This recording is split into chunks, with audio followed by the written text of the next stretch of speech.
दुनिया छोड़ी उसी ने हमको छोड़ दिया। जिसके खातिर दुनिया छोड़ी उसी ने हमको छोड़ दिया।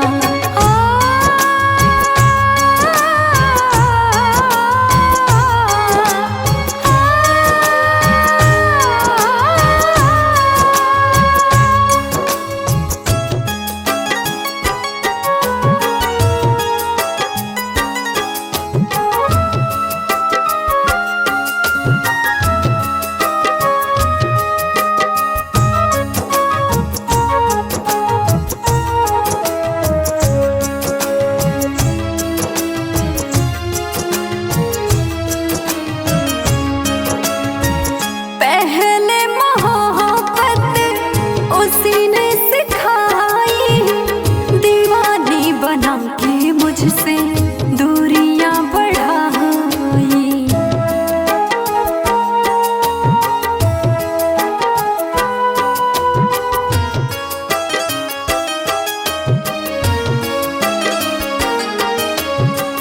पहले मोहब्बत उसी ने सिखाई। दीवानी बना के मुझसे दूरियां बढ़ाई। भुला न पाऊं उसको जिसने बर्बादी का ये मोड़ दिया। भुला न पाऊं उसको जिसने बर्बादी का ये मोड़ दिया। जिसके खातिर दुनिया छोड़ी उसी ने हमको छोड़ दिया। जिसके खातिर दुनिया छोड़ी उसी ने हमको छोड़ दिया।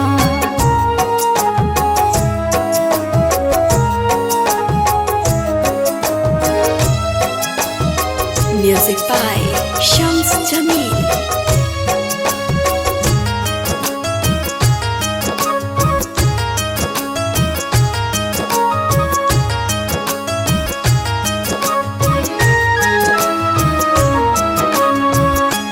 पहले ठिकाना उनका था मेरी बाहों में।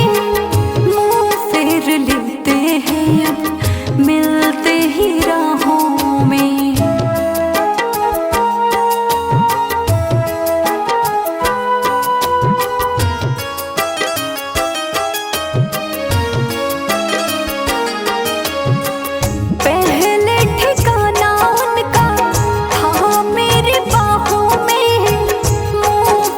लेते हैं अब मिलते ही राहों में। सहना पाए अंजलि उसने दर्द बड़ा बेजोड़ दिया।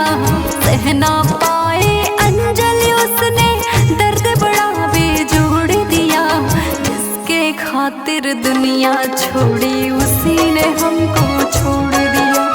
जिसके खातिर दुनिया छोड़ी उसी ने हमको छोड़ दिया।